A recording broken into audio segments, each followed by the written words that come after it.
مجد مصلي، بدنا نقول لك اهلا وسهلا فيك عبر موقع خبر عاجل. اهلا وسهلا فيك حبيبي.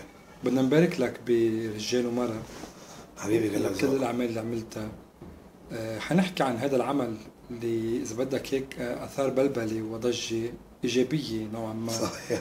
آه، خبرنا هيك نرجع نذكر المستمعين مع مين تعاونت في هذا العمل. العمل الجديد صدقتي حالك اسمه كلام والحان سليم عساف وتوزيع عمر صباغ. طولنا شوي لخلصناه، اخذ وقت شوي معنا، بس الحمد لله عم بينال اعجاب كثير.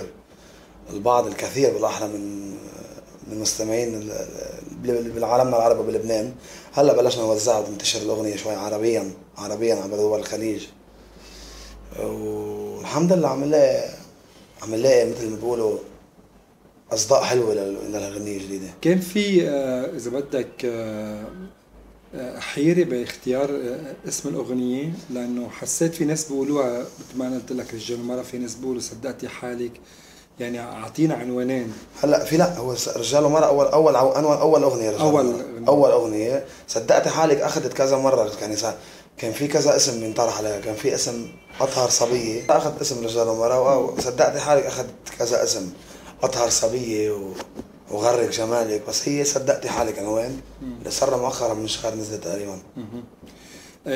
هل حتى قرر تصورها فيديو كليب؟ نعم اذا الله راد، ماكسيموم اذا الله راد. بلشنا يعني المفروض خميس بكره اول قعده، ومن هون ل 10 ايام بكون بلشنا التصوير. أول عادة مع مين؟ مع أي مخرج فادي حداد. حلو حلو. الستوري بورد تبع عرفت شو هو شو؟ انه عرفت، بس اكيد ما خليها توب سيكريت اضبط.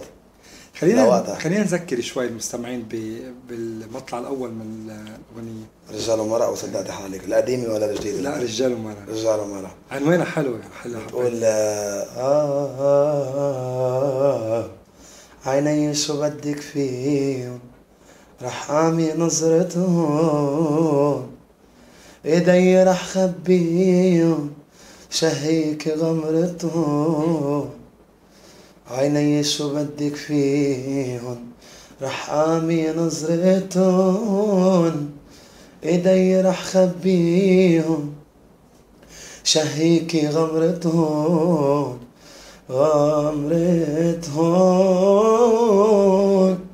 حاجة تحكيني ببراءة، ما فيك تفوتي بعلاقة، يحرق بيا الصدى، روقي من قلبي شالتهم.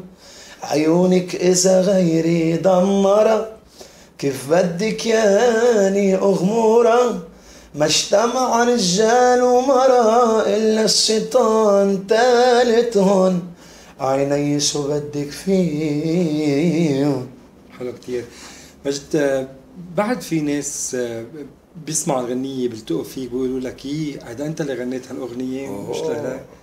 هيك هلا لأنه عشتها كثير. هيدا انا في مرحله من المراحل ضايقتني كثير هالجمله، انه في عالم تقول مصوري ما عرفناك، انت بتغنيها، انت فلان الفلاني. نحن كثير بنحب الغنية بس ما بنعرف شكلك وهيك. فهلا في عنا، انا مقترح فكره يعني ووافقنا عليها فادي حداد. يمكن نعمل كليب اول مره، يمكن بتصير بلبنان غنيتين بكليب واحد. حلو حلو. هلا انا شوي بعتب عليك، يعني اذا بدك او على الكلمه اللي قلتها هلا، انه هذا الشيء بضايقك انه ما يعرفوك. يمكن انت مقصر اعلاميا حقيقه. هلا هون كمان بدي اقول شغله. انت طليت طلة، وطلعت يعني طلعة كتير قوية بالبداية واختفيت فجأة. صحيح. ما عنا شفليكنا إعلاميا ولا شفنا ولا سمعنا حسك، يعني إلا من خلال هيدي الأغنية. حتى صحيح. من بعد هيدي الأغنية ما عاد طليت يعني. صحيح. هل مجد مصلي بعلامة استفهام كبيرة بسألها، محارب من بعض الناس؟ محارب كتير، ليك محارب من كذا إعلامي. إعلاميا محارب، مش فنيا. محارب من كذا فنان. بس انا ما كتير يعني لا أبالي مثل ما بيقولوا، ما بهتم باللي عم بيقولوا او بالمحاربه اللي بالطريقه اللي عم بيحاربوني فيها. بعطي العمل حقه، وبعد العمل بحب بين الصوره الكبيره عبر العناوين الالكترونيه عبر المجلات عالميا مين عم بحاربك؟ اي تلفزيونات؟ لا في كيف ما بحب اذكر اسامي، بس انه في. شو بتقول لهم بالخبر عاجل؟ بقول لهم انا حضن ما مهتم فيهم وما بدي ما حرد عليهم ويحكوا اللي بدهم اياه، وهذا دليل على نجاح. لما يعطوني من وقتهم 5 دقائق او 10 دقائق او نص ساعه او ساعه بالنهار ليحكوا علي فيها ويهتموا بامري، يعني انا كثير عامل لهم اهتمام، فكرمال هيك عم يهتموا بالمواضيع. قيل انه ستايلك بالاغاني شبيهه جدا لستايل ناجي قسطى، وفي هيك حكي يعني انه من يعني ضمن الفنانين ناجي انه اذا بدك يعني اذا مزعله انت بحضورك على الساحه الفنيه او زعجه. بالعكس ناجي صاحب وصديق بالنسبه له، يمكن انا بالنسبه لي هو صديق وخي وحبيب. بالنسبه لتقليدك او لا؟ ابدا نحن هلا عصر الاغنيه اصلا. صحيح. اللي بيعمل اغنيه حلوه هو اللي بالنهايه، يعني ناجي عامل 5-6 اغاني اللي انطلع فيهم ولا عملهم كل غنيه ضاربين عم بتغنوا يعني وانا بغني بمحل بنفس الشركه اللي بغني فيها ناجي. يعني هو بطاقه بيروت انا بطاقه بترون. وفي صداقه بتجمعني فيه وفايت على بيته وكنت بعماده ابنه، واي مناسبات بتكون موجوده بين الاصحاب نحن انا وياه بكون موجودين اول فنانين، ففي صداقه جمعتني فيه. هلا ما بيخلى الامر من الذبذبات يعني، لانه انتبه انا بس صداقه متاثره فيك انه صديقك كثير انه يكونوا اغانيك قراب له او نفس اللون. يعني معلش احس نجي القصه بدي اصطفي بعد شوي. لا بحكي كصداقه. طبعا صديق وحبيب، بس ما خص يعني ناجي مثلا عمل لي بالاعصاب وعمل العابي غيره عمل لي بالاعصاب، هاي شغله. وعمل بعدها بنات الاوادم غير ستيل. كبراني براسها راحة غير ستيل. كذابي انت راحة غير ستيل. واخر وحدة تبع دبوس مروس صحيح كمان غير ستيل. كلهم اسم الله صح. لما مغنيهم انا صرنا وياه بنفس المحل وانا بغني اوريدي جمعة سبت احد يعني. فغنية ضربة مجبور غنيها بحفلاتك سهراتك. لمين بتغني اكثر شيء؟ كل شيء لكل الفنانين اللي عندي معهم مشاكل واللي ما عندي معهم مشاكل بغني لهم اغانيهم. مع مين عندك مشاكل؟ في ذبذبة مع كذا حدا. مثل ما بحب سمي كمان واحد. لك اعوذ بالله. ليش؟ انت الاعلامي ليه بتملحوا؟ ما خايفان اعوذ بالله، ما بخاف الا من الله. طيب ومعروف عني انا طيب الزعوري ومش كلجه وما بتفرق معي وكلمتي كلمه وقح يعني يمكن وقحنتي هيدي الزايده شغلات الزايده اللي عم تخلي كثير عنهم تزعل مني لانه اعور بعينك. بس انه طب ما زالك على قد جريء. ما بحب لا ما بحب لا لك ليه ما بحب اعطي اهميه لهذا الفنان اللي عم يحكي عني. حدا جديد بالساحه ولا حدا قديم؟ مش كثير قديم يعني، بس انه 7-8 سنين 10 سنين صاروا. اول حرف من اسمه بعدين خي خلص انسى. الله يسامحه غير تبي انا هل قد مأثر عليه حضورك على الساحه؟ مش مأثر عليه خي، بس ما بعرف انا شو عمل. انا عرضت في بروجرام عبر بعض المنتفيات MTV. ايه انعرض انا اطلع فيه والاولويه ورجعت التغيت ولا ما التغيت. طلعت صورتها والاولويه لي كانت وندق له انه بدك تطلع مع هذا الفنان ضيفك بوجهه. قال له مين هذا الفنان؟ وانا انتبه انا هذا الشخص فنان كل يوم انا وياه يعني، حتى كل جمعه بلعب فوتبول انا وياه. ليك اي صداقه مره. قال له مين هو؟ انا تاريخ الفني قبله مين هو شو عامل؟ الزلمه عامل غنيه قديمه مع من فتره 2 ما زال رجال ومراه مكسر الدنيا وياخذ مراكز اول فعلا. وانت بتجمع في صداقه انت وياه انه كيف عم تحكي هالحكي؟ قال له ايه انا ما بيناسبني اطلع معه، انا بطلع معهم. قال له لكن ما تطلع اصبر خليك قاعد ببيت ما تطلع على البروجرام. كانت اولويه لإلي انه انا تفاجات من رده فعله. طلعت انت لحالك؟ طلعت لحالك ايه هو ما طلع وتفاجات انه اف وبيسهر عندي كل جمعه كان يعني لك لهالدرجه وبلعب فوتبول انا وياه كل جمعه. أيوة. وبنزل انا بسهر عنده. الله يسامحه. هذه اللقاء كان قبل رمضان صحيح. حديث البلد؟ لا هيك بنغني مع يديب وطلعت عليه بروجرام انا وهو مره طلع. طيب مجد، بظل هلا البرامج الفنيه واذا بدك القليله يعني هالسنه كثير قليله برامج تلفزيونيه ما شفناك ولا على برنامج، مع انه من الجدير انك تكون موجود يعني. عندك اغنيه ضاربه وبعدك عم بتقول انه نحن بعصر الاغنيه الضاربه ومين منا ما بيسمع الاغنيه بحبها يعني فعلا حلوه.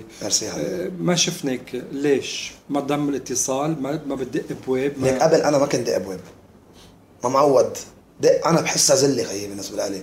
لما تدق لحدا تقول له مثلا بدي اطلع ببروجرام انا عبالي اطلع، خلي غيرك يدق ويقردف لك وما يقردف لك بيقردفك، بحس حالي عم بنزل. لا فشر. انا كان عندي شوي عبر الاعلام، من كان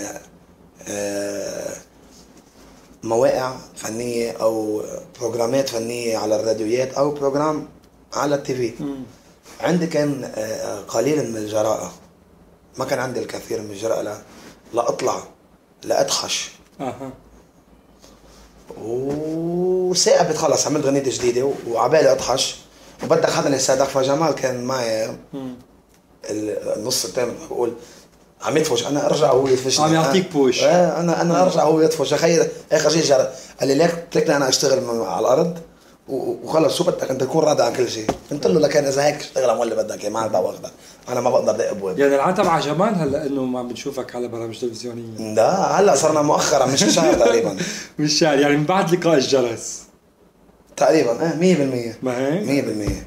ايه هلا طلع بقناه اوربت، طلعت على اوربت، وهلا اذا الله راد عنا كمان. وهلا عندكم بعد يومين ببيروت. حلو ما جاي فيه شيء. طب من بعد هالاغنيه يعني واحد بس يعمل اغنيه تكون ضاربه كتير، بصير بيتحمل مسؤوليه اكبر، بصير عنده عبء اكبر. شو بدي اعمل من بعد هذه الاغنيه؟ شو فكر انك تعمل من بعد هذه الاغنيه؟ هلا ليك انا قبل كنت تقريبا من سنه ونص سنه و18 عملنا رجال ومرأة، تاخرنا لهلا عملنا تاني. بس هلا صار في تقريبا انا بوعد يعني وعد كل 4-5 اشهر او كل 6 اشهر في اغنيه. كل 6 اشهر وفي كليب معه. انتاجك الخاص ولا انتاج الشركه اللي انت فيها؟ انتاج الخاص. انتاجك الخاص. انتاج الخاص. انت قلت لي من شوي انه بنفس الشركه. صحيح. كيف بتلاقي التعامل؟ الشركه منصفه بينك وبين ناجي؟ لا اقول لك شغله، ناجي اقدم مني بالشركه، يعني الاولويه له. هاي اول شغله. انا دخيل، مش دخيل بمعنى دخيل فايت خلص على الشركه، لا بس انه صار لي سنه. ناجي صار له 5 سنين فيها للشركه، يعني طبيعي الاولويه لناجي.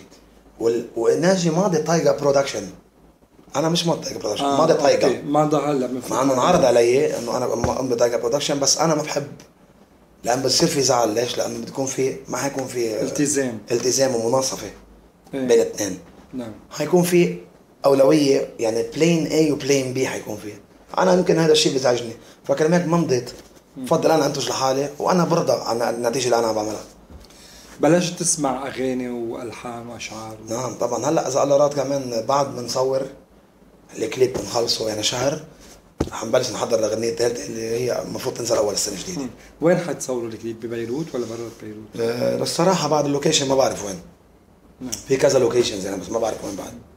مجد هلا نحن بعصر الاغنيه الوطنيه، لانه عيد الجيش بكره. صحيح. فكرت تعمل اغنيه خاصه؟ حضرنا اغنيه للجيش. حضرنا بس هلا في شوي مثل انه خطوه لورا خطوه لقدام، يا بننزل هلا يا بدنا ننزلها بعد العيد. يعني في بكره عيد الجيش. ايه يعني يا هلا يا بتنزل بهاليومين يا حتنزل بعد شي جمعتين، لانه في صار اكثر من 20 غنيه على الهوا للجيش. صح مزبوط. وكله شيء بيقول لك انا مناصر للجيش، انا مش وشي بروس شي بلاروس، الله وكيلك شي بينسمع شي ما بينسمع. يعني بدي تعليقك بهذا الموضوع، هل هو يعتبر اكثر استغلالا لمناسبه وطنيه ليبين يظهر الفنان؟ لك الفنان يعني في اسماء ما سامعينهم امبارح سمعت. صح انا في 4-5 اغاني ما سمعهم وما بعرف الاسامي اللي عم بيغنون اول مره بسمع فيهم. وتفاجأت انه والله العظيم عندنا دينان. عيب. انا اذا عندي راديو خي بفوت لعندي حدا بدي احطها بصوته بقول له خي روح نزلها بغير اذاعه، ما تنزلها عندي. في اصوات مع احترامي لهم ما بينسمعوا. نعم. خلينا نحكي شوي عن تعاونك مع الشعراء والملحنين. تعاملت مع سليم عساف. وتعاملت مع فارس اسكندر ومع سليم موزع عمر صباغ كمان. كانت اول غنية كلام فارس اسكندر، الحان سليم سلامه، وتوزيع فادي جيجي.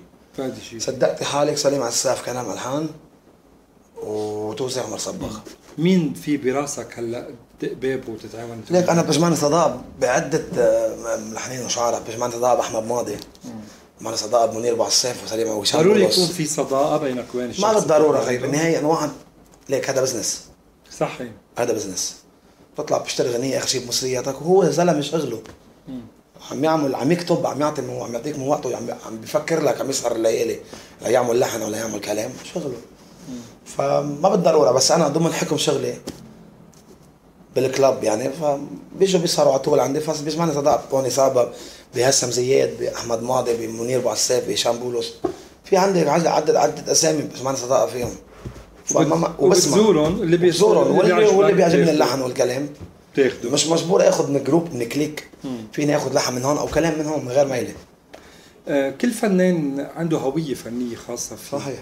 هويتك شعبية أو كلاسيكية أو شو؟ مش بالضبط، أو ما لقيتها بعد. مش بالضبط، بس أنا حكم برجع بقول لك حكم شغلي، فما في نزل شيء رومانس، بدي نزل شيء كلابينج. صح. شيء إنه هيت يرقص بالكلاب. لا احنا أصلا بعصر هذا أغنية اللي هي الراقصة. في عندي براسي مشروع على غنية رومانس، بس مش هلا يعني، يمكن تكون رقم 4 ورقم 5 يعني، بركي اول الصيف اذا الله رد السنه الجايه بدنا ننزل شي رومانس يعني، بدنا نبلش نحضر من هلا. عندك النية ايه بس مش الثالثه يعني. نعم. مش بمعنى رومانس سلو، بس انه اغنيه هاديه يعني، حيكون فيها شيء هي مثل ما بيقولوا بالوسط الفني عارضه ضليت حتكون. اها. ايه. حلو يعني حاطط الفكره براسك لبعد التلم. حاط الفكره براسي. نعم. نحن كنا عم نقول انه نحن اليوم بعصر الاغنيه الضاربه، ولكن كمان الفنان لازم تكون اغنيته مش بس ضاربه، تكون تستمر يعني دائما نسمعها نقول هيدي لمجد مصلي. صحيح. قديش بتحس انه اغنيتك اخر وحده رجال ومرأة حتطول يعني حيضلوا الناس يسمعوها؟ لكن رجال ومرأة برجع بقول لك هي اول اغنيه انا عملتها. منيها من سنه و8 اشهر، بعد لهلا كتر خير الله عم تنسمع وبنطلب مني بغنيها مرتين 3 بالسهره من سنه و8 اشهر. حلوه الاغنيه طبعا مطلوبه، وبعد لهلا عم تنعرض تلعب على الاذاعات. هذا اللون المطلوب يعني. صح. بعد لهلا عم تلعب على الاذاعات، بتنطلب مني بسهرات على طول مرتين و3 بعيدها. صدقتي حالك ما صار شهر بعد ما اخذت حقها. خلينا نذكر الناس بصدقتي حالك. صدقتي حالك بتقول صدقتي حالك غرك جمالك، ربحت العالم كله وخسرتي حالك، أطهر صبي ما عدتي، عم بلمح بعيونك شر ساكن نظراتك. الله ليقدر رجالك، اتعلق بوحدي مثلك، انا مش قادر الفظ اسمك، ريت ما كانت ايامك، والله مش قليل عليكي، ضحكتي عالكل حواليكي، لو ايدي اشتاقت لديكي بقطع ضعفت قدامك، صدقتي حالك غرك جمالك، ربحت العالم كله وخسرتي حالك. حلو. الاغاني هلا اللي عم نسمع اكثر شيء هلا في بعض الاغاني اللي بتحكي عن جمال المراه، بتتغزل بالمراه. صحيح. ولكن اخر فتره عم نشوف عم نسمع اغاني ضد المراه، او مش ضد يعني فيها شيء سلبي للمراه يعني، مش تغزل يعني، مثل اطلعي برا، مثل اغنيتك انا حبيتها كثير اغنيه اطلعي برا. مش عم نقول اذا حلو ولا لا، ولكن عم نقول انه الكلام صار انه اذا بدك اكثر جراءه يعني، صار الرجال هلا عم يكون واقع اكثر.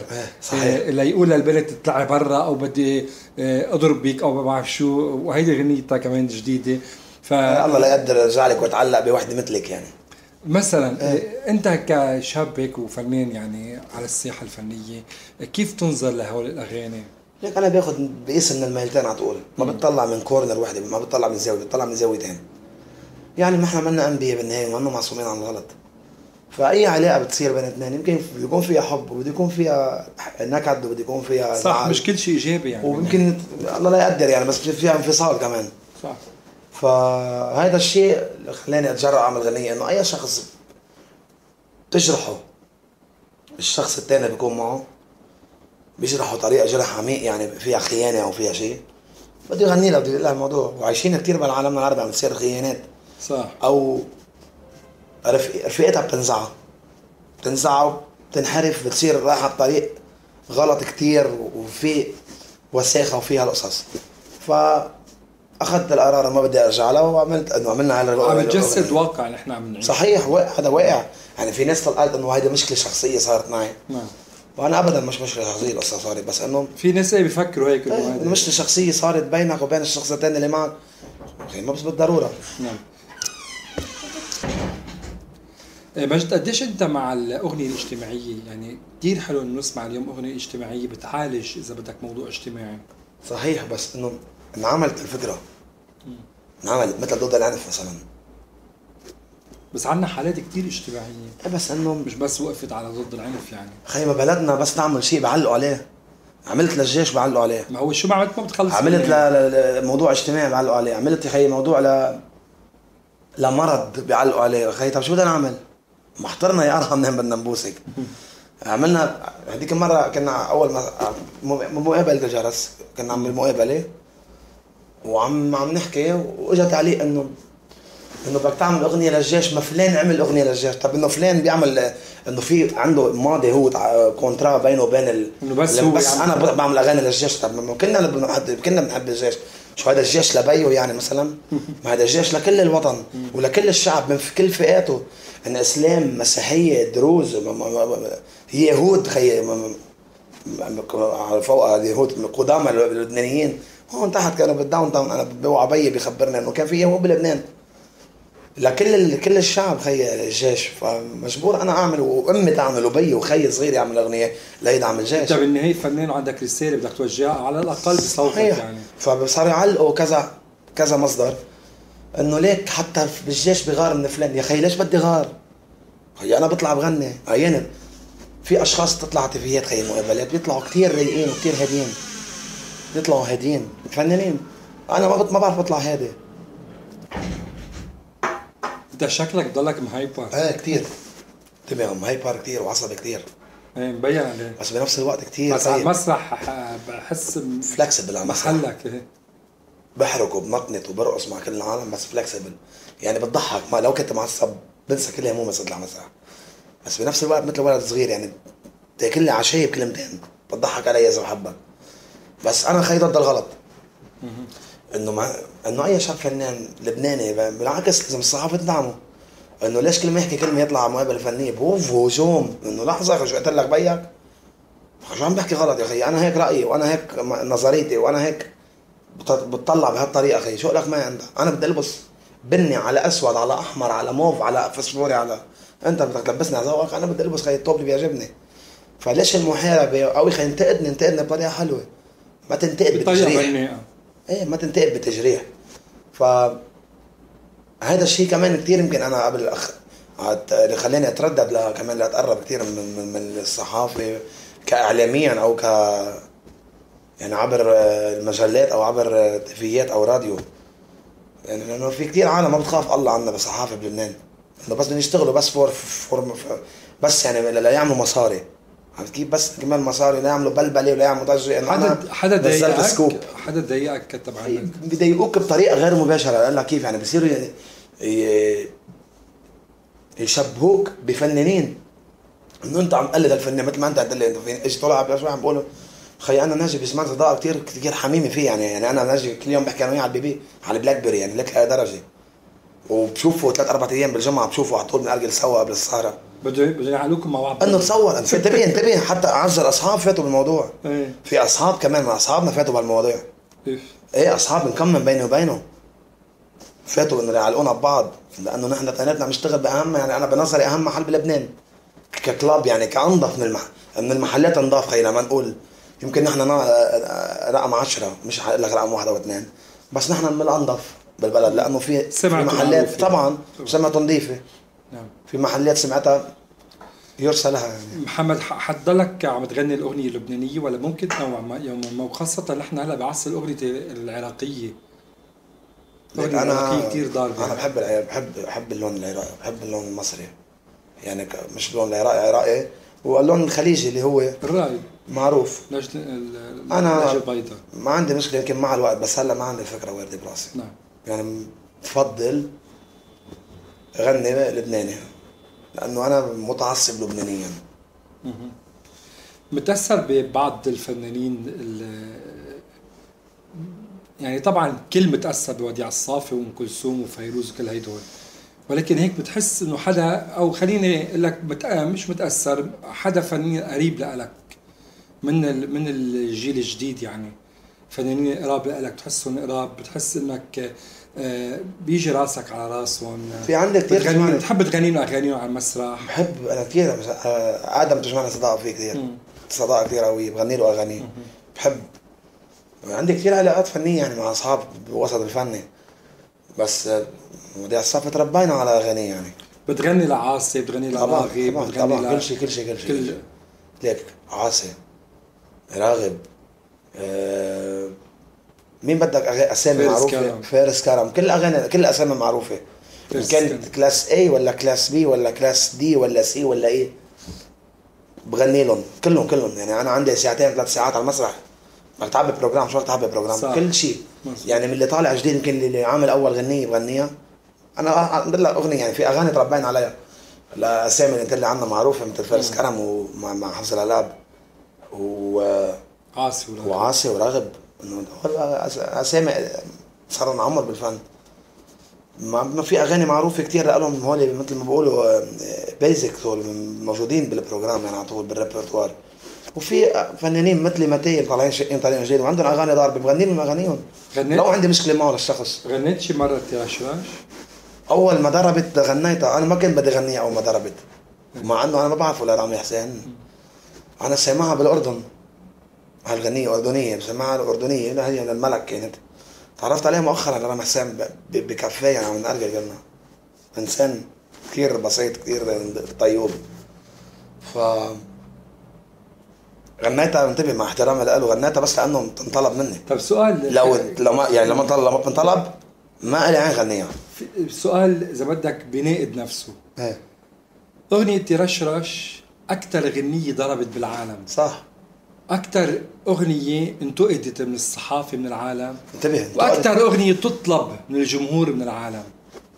كيف هالمزيج اذا بدك؟ لانه بطل في حدا يسمع فن. اول شغله بلبنان وبكل العالم العربي كله بده طق طق طق طق، تشتك ومزمار ورقص. هذا هو اللي بده اياه. يعني انا لما بغني بكلاب مثلا، انا طب هذا اللي بتمنى يجي حدا يقول لي غني لي يا عاشقة الوردي مثلا. طب عاشقات الوردي بتحزن الناس ولا غني اللي عم بتغنوها بتفرح الناس؟ يا خي بالعكس، كيف خايف كون عشقتك وحبيتك مثلا؟ بدك شيء رقص، بدك شيء بلا ازرع لك بستان ورود، هاي بتغنى عند انا بغنيها. بس للاسف انه اللي عم تنطلب، فوت اعمل سيرش خي على اليوتيوب او على جوجل او شيء على الغنيه، بتلاقي صار عليها مليون ومليونين فيوز وخلص العالم لحقنا عم تسمعها. لانه كلامها غريب. مش اول مره يعني ترشرش مثلا، ما بتخطر على بال حدا يقول هيدي الكلمه مثلا. حالة شغله ترشرش. تخيل انت سالتك ما ترشرش، شو معنى ترشرش؟ ترشرش شو معنى ده؟ بتفسر هي كذا شغله. هي منا صار فلان يقول انا ترشرش يعني وزع حب، وواحد يقول ترشرش يعني عم رش مصاري، والتاني ترشرش عم رش مي. كل واحد ينزل لي اياها ويعمل لي لها صيغه من عنده. طب من الاساس انا ما لي عين غنيها. انا قلت لك مع احترامي لكذا فنان غنيها للغنيه، لما انطلبت منه، بس انطلبت مني وصرت اخر شيء انه احس حالي غلط ما غنيتها، صاروا جبروني غنوها. وانتبه بس بلش تنزل غنيه وقفتها، صرت تنطلب مني وأغنيها لان ما لي الشرف غنيها، لانه هي عباره عن بنطلون، لبست اجمل بنطلون، بحب ما في كلام، ما في لحن، تارا تارا تارا، حتى اللحن غلط، يعني كل شيء غلط. ما لي الشرف غنيها للغنيه، بس لانه بنطلب مع احترامي لصاحبها الاساسي كليا غير هيك. اساسا طبعا كليا غير هيك الغنيه، يعني إلا مغزى وإلا معنى وإلا لحن، واللحن بيعقد انا بسمعها على طول الاساسيه. بس صار واحد بقول لك انا فلان الفلاني وترشرش حكيني يا خيي بلحن، حكيني بكلام ما اقدر اسمعه قبل ما انام. لو غنيه ضاربه خي، لو غنيه هت وسريعه فيك تسمعها قبل ما تنام، ما بسيطه على الدينه بتكون. شو اخر اغنيه هلا سمعتها ولفتتك هيك حسيت قريبه ناجحه؟ ليك في كتير اغاني الصراحه. في ساره الهاني انا بحب لها صوتها كثير، هلا عملت اغنيه جديده، عمل غنيه كثير حلوه. نادين صعب كمان، يمكن انا بكل ما اطلع مقابله بحكي عنها فنانتين. لانه ما في حدا على السوق غيرهم من سما، مع احترامي للقدامى عم بحكي بالجداد. عم نحكي جديد وعم يعمل جديد يعني. فنانات عم يعملوا اغاني كثير حلوه ونظيفه، اثنيناتهم عم يعملوا اغاني جداد منزلينهم. وفي عندك في اغاني مصريه مش مصريه، مسلسلات عم بسمعها. بتتابع مسلسلات؟ ايه بتابع كثير. نادين اليوم عندها اغنيه بقلب مسلسل. والله اليوم ايه هلا حطت اعلان عنها. والله ما حدا كان معه خبرك عملتها سربرايز. بتتابع مسلسلات؟ ايه هلا في عم تابع لعبه موت. حلو كثير. مروان خوري مثلا عامل غنية بتعقد، زلمه حساس.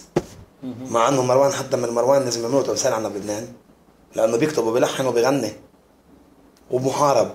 تفضل ليش بيحاربوه ليه؟ ما بقى لانه نظيف. جذور مثلا عامل غنية شاب كمان جديد عم شق طريقه مثله اسمه جاد قطريب. انت سمعت الاغاني ولا بتتابع مسلسل؟ انا سمعتها بس شد هو تبع. انا خلاني المسلسل خلاني من ورا اغنية. حلو. الغنية اللي شدتني لاتابع مسلسل. حلو. عندك طموح انك تقدم شارة مسلسل؟ ما عندي. اكيد بحب. انا بحب كثير اقدم مثلا اشاره اغنيه جينيريك تطلع اخر شيء او الافتتاح المسلسل. بحب ما غلط عندي هذا النظره يعني بهالخطوه. فعمل لك غنية شدتني لاتابع مسلسل. مجد قبل ما نختم فيه كم اسم بدي اسمي لك اياهم وتقول لي شو علاقتك فيهم. ممكن تقول لي باس، ممكن تقول لي انه في علاقه بتربطنا فيهم، يعني اعطيني ملاحظه او لعبه يعني او عنوان اذا بدك. اوكي خلينا نبلش مع ايمن زبيب. سلامة عينه بجمال صداقة فيه كمان. ناجي القسطى. خيو حبيبي. انور الامير. ما بجمال صداقة فيه بس. تسمع له؟ بتعرف اغاني؟ بعرف اغاني اكيد، بيتغنوا كمان. بس مؤخرا عم يعمل كذا عمل ما كتير، انه ما عم انا حسب الغنية اللي بنطلب مني انا ما عم بنطلب مني يعني. شو بينطلب؟ ما موفق باخر اعماله. صح. هو الاغنيتين انعرف فيهم بعقدوا الاغاني بعد هلا بيتغنوا. عينك بعيني طبعا بغنيها الغنية، بس اخر عملين حتى ليك محفوظهم. فشرت اخر عملين ايه ما انا ضد هذا الموضوع يعني. ايه يمكن لانه كثير رومانسيات او شيء. ما بعرف، يمكن لانه ما بينطلبوا مني، وانا الاغنيه اللي بتنطلب مني بالكلب بعرف يعني شو نجاحها عند العالم الاكثر طلبا يعني. فارس كلام. نو كومنت. يعني فارس ما بسمع صداقة فيه، بس بتحب اثبت حاله بحاله يعني. اكيد بسمع له زلمه فارس عن جد، فارس بكل معنى الكلمه. عاصي الحلاني. سلامة عينه ابو الوليد. وصوف سلطان معلمه واستاذه يعني. بيقولوا ما بغني له، انا بغني له بس ما بقلده. ونصحني كثير اول ما طلعت شقه طريق، كنت انا كثير مقرب منه. راغب علامه. سوبر ستار. زياد برجي. اجمل داني موسيقيه. فارس اسكندر. صديق. شوي روح عند الصبايا. نجوى كرم. شمس بكل معنى الكلمه. نادين صعب. نادين صعب. الصوت الماسي. سارة الهاني. الصوت اللي لا يوصف، صوت المعجزة. نوال الزغبي. نجمة ذهبية. تستحق هذا اللقب طبعا. مين اسم من الشباب ما قلته وفي علاقة بتربطك فيه من الصبايا كمان؟ نايا شو رأيك فيها؟ هيك نايا انا ما بجمع صداقة فيها لنايا. بيجي قد صار عندي بس ما صرفها انا وياها. عندها صوت كثير حلو بس ما بعرف ايش عم تروح على الرأس. طعم الرقاصة من الاول يمكن او شيء ما بعرف. عندها صوت المخلوقة كثير حلو. انسجمت يمكن مع البرنامج. معقولة بتأدي كثير حلو. انه انا سامعها عندي لايف يعني. انا مقدمها لنايا بكون عم صاراني عندي. عندها صوت كثير حلو. صح. يعني الموجودين على الساحة هلا ما بيغنوا قد ربعها. صح 100%. بس ليش رايحة بعدها هي متلتة هالقد ورايحة صوب الرقص؟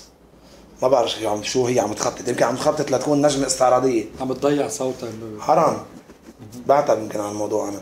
حرام. عندها صوت يعني. اللي عم بيغنوا قلت لك بالسبق وقلت لك يمكن ما بيطلعوا قد ربع صوتها.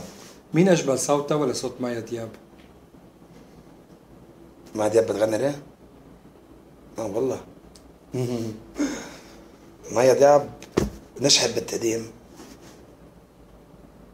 وبالاستعراض. مين اسمين ما حكينا عنهم بتحبهم انت وقريب منهم ان كان شاب او بنت؟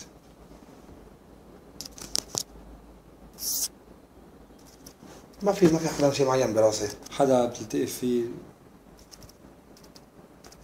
بتحب اغانيه؟ ادم مثلا، ادم حرام. ما ذكرني. ادم انا كثير بحبه. ليش حرام؟ ما عم يعطي هو، ما عم يعطي حاله الحق. بحق حاله، بحق حاله عن جد حرام. عنده صوت مرعب مخيف ما شاء الله، بس انا بعتب عليه لانه انا كثير بحبه لادم. صاحبي انا وياه صداقه يعني كثير فيه. مجد فوعاني شو رايك فيه؟ عادي. انا بالنسبه لي شو يعني عادي؟ يعني كل شيء مقلد، ما له طريق طويله، مع احترامي له. يعني انا بفضل بنصح نصيحه يروح بلون معين له. سجال اللي عمل خلص يمكن مش هيك شيء. عمل عملين حلوين، عمل رايق وعمل كمان خلص. عجبني شطور الصبي، مش معنى صداقه فيه بس شطور. روني كسار حبيب قلبي، نظيف طيوب الصبي كثير نظيف وابن بيت وابن عائله، ومش معنى صداقه فيه كمان. مجد مسلي، نحن بدنا نتشكرك على اللقاء حبيبي، وانا كمان حبيبي بتشكر. طبعا حيكون لنا متابعه معك. بدي اتشكر زميلي كمان جمال بركات اللي جمعنا فيك. اخر كلمه بتحب تقولها بمناسبه عيد الفطر لكل اللي عم يسمعوك ولعيد الجيش ايضا؟ حبيبي انا بتشكرك كمان كثير على استضافتك لنا.